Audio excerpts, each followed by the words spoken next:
Hello, everyone. Welcome to Between the Lines. I am Sarah M. Eden here, as always, with Sean and Bessie, Esther Hatch, and Tracy Hunter Abramson.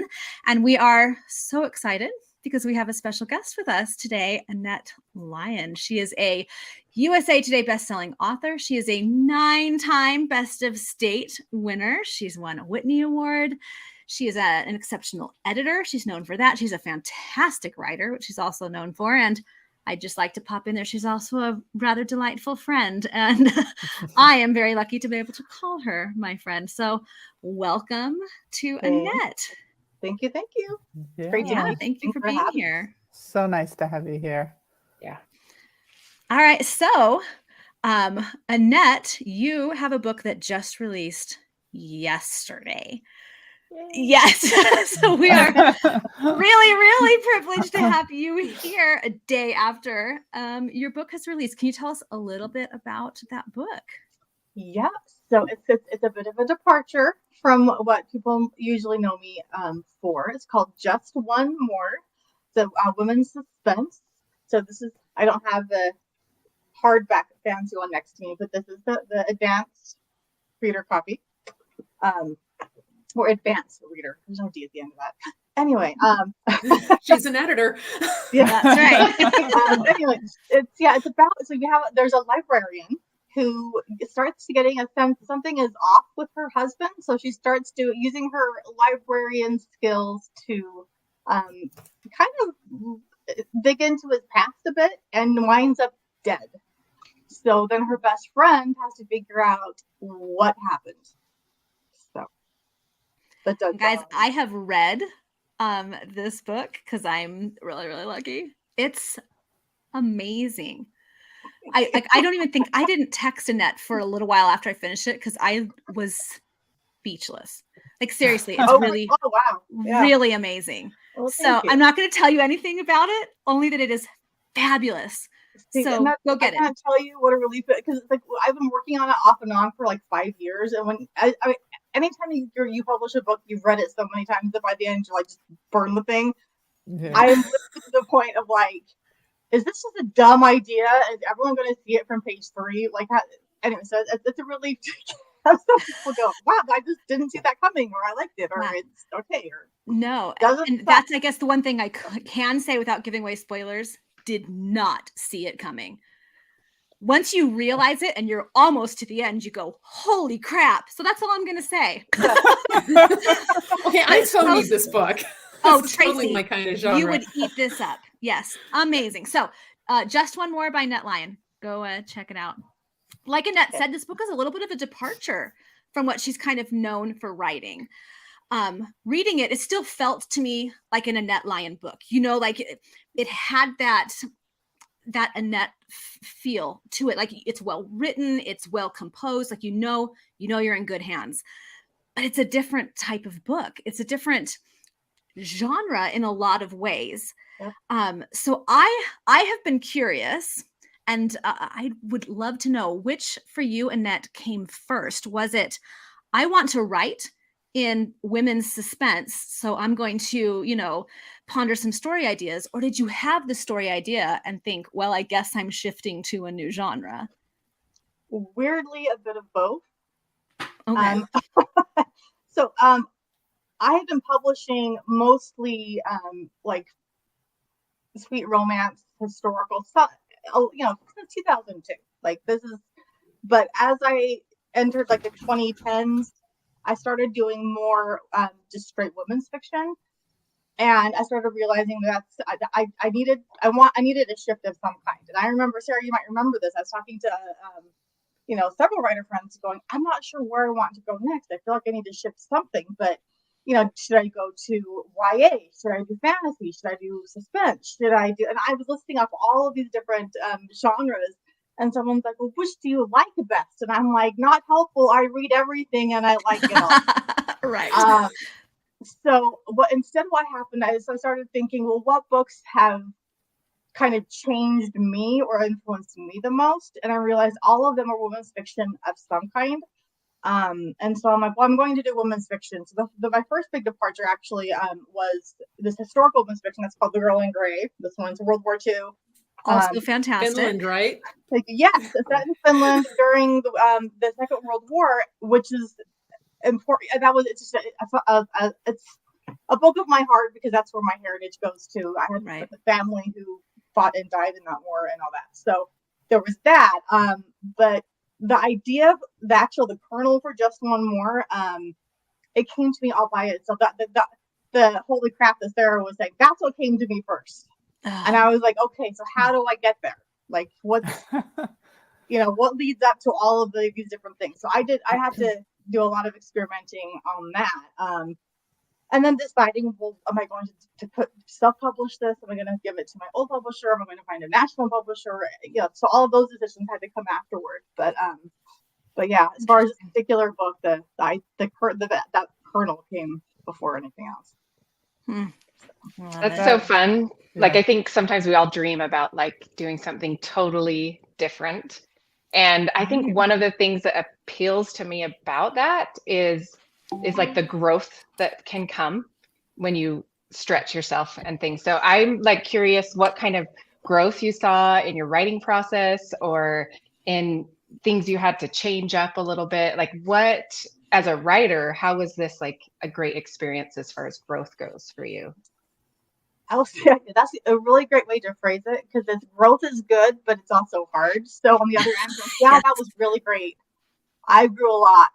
It's also like, because this is a dual timeline. They're both modern day. One starts before the librarian. Her name is Jen, before she dies, and then it goes up to, of course, her death. And then the second timeline, we actually open with that one where it's like her best friend finds the body, and then we go forward from there, figuring what happened. And so the two kind of go back and forth. The challenge for me on that was trying to figure out both timelines and then weaving them together in a way so the pacing made sense, and that the reader could get certain things revealed at certain times. That and then I'm like, oh, that I was pulling my hair out at that. The structure was so hard. So, that was probably one of the biggest things. The weird thing is that when it came to things like research and whatnot, that was not particularly hard, because I should have seen it coming that I would write suspense, because I've literally been reading like books on profiling and that kind of stuff since the 90s. Like, this is just, I've always been interested. In fact, my very first published book, it's a romance, but there's a suspense minor or like secondary plot. Yeah. It's always been there. So it just, the pacing was a challenge, but because when you're dealing with like romance, there's those beats of making sure that the couple, there's the attraction and then there's the complication, and that you have all these very specific things you're writing toward. And with suspense, I was like, I don't know what I'm doing. Even though I read a lot of suspense, I don't really know what I'm doing here, and here's this complicated story. How do I tell the story? So taking it like one bite at a time and the irony is, like, my next suspense that I'm working on, it's also dual timeline, but it's like, it's a long time ago, and then modern day, like family secrets kind of thing. And I was to my husband, I'm like, oh my gosh, this is killing me, this dual timeline. I don't know how to, and he goes, didn't you just complain to me about this with your other one? I'm like, yeah. But you're like, yes, but it's still a problem. I mean, like, you're married to a writer long enough. I know your spouses are probably similar. Where with one of my books, I was partway through and I realized, oh my goodness, I have to have this. My character is going to be training a horse, and I was like, crap, I need to research this whole thing. And so I went to my husband. I'm like, oh, she has to train a horse, and I don't know what I'm doing. And instead of like most like readers would say, change the plot. Don't do that. He goes, good luck with that, and then change the channel or whatever. It's just like, you can be like, yeah, you're fine. Yeah, You'll figure it out. You're not to try to like tuck me out of it, because the story had to go that direction. So, and it's funny because not only is it the pacing, because I know I deal with that every time I write a romance. Everyone's like, the pacing this feels like a suspense. I'm like, oh yeah, different. But it's the other thing is that managing the reader expectations. Because it's like people don't realize how specific their expectations are when they pick up something and expect a certain genre.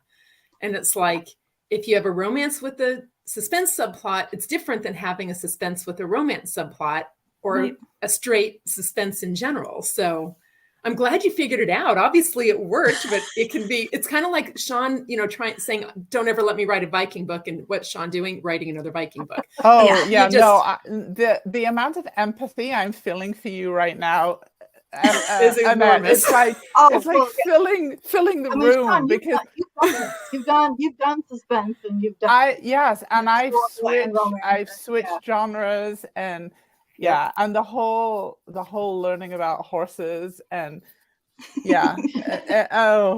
I have said, don't let me write another Viking book so many times, and that's what I'm in the middle of, is another Viking book. So I totally understand. The interesting thing too is that for suspense, you don't have quite the same landmarks structurally that you do in some other genres. There's some that you could often, like if it's a James Bond type thriller, you'll almost always have like the hero at some point at the mercy of the villain. Like it's just the two of them and this final showdown. I don't have that really. I mean, sort of, but not really. So it's like trying to figure out, it's more of a slow burning psychological thing. How do you make that work when there's no car chases and bombs going off, or Well, according to Sarah, you totally figured it out. So. Guys, no, seriously. It's remarkable. Really, really, everyone just needs to read it, because I can't talk to you about it until you've read it, and I want to. Annette, clearly, I need this. You do. You really, really do. So we talked a little bit about the challenges of switching genres. If you've done it and you're looking at doing it again, there must have been an up. There must have been some joy and some pleasure in making this switch. So what do you think was the biggest plus for you? What did you enjoy the most about making that change? That is a very good question. What did I enjoy most? I probably, ironically, the same thing that was the hard thing, is because stretching and growing as a writer, trying something new that I haven't done before, rather than just, I'm going to kick out another whatever. But having to sit there and go, I don't know what I'm doing, and I need to figure it out. And then having the end product, and I was able to get my agent is fantastic. She's the agent of my dreams, and so that was one reason I wanted to keep doing suspense with her. I mean, she's open for me to doing other genres as well, but I definitely wanted. She's known as one of the top suspense agents, so I'm going to kind of stay here for a little bit and enjoy it some more. Great. But yeah, again, I'm like, I don't know if I can do it again. That's the other challenge. But I thought that back in 2002 as well. So I was gonna say, do we ever know that? Do you always? I feel like every time I start a book, I'm like, can I do this again? Yeah, can I really do every single time. This may be the book that shows me I'm out of ideas. You'll have. That's Oh my gosh. I love that. I think I see that a lot in the writers that I spend a lot of time with, because we're the sort of writers who do want to keep growing and improving and doing better. And that means trying things that scare you a little and trying things that are outside of your comfort zone. I know I've been inching in that direction as well. My most recent projects tiptoe towards something a little bit different. And it hasn't always gone well, at least on my end. I hope the end product turned out okay. So if there are other writers out there, and I know there are, who are contemplating changing the type of story they're writing, maybe it's not a full genre shift, maybe it's a subgenre, maybe it's a different approach to the genre they've been writing. What is some advice you would give, Annette, to writers who are looking to kind of, if not fully reinvent themselves, at least shift into something new? I would say the biggest thing is don't shift to something because you think it's hot or trendy or cool. Shift if you love it. Don't move to something just because, that's, back in the day, vampires were all hot and fun. And that was because Stephanie Meyer wasn't writing to a trend. She wrote something that came to her.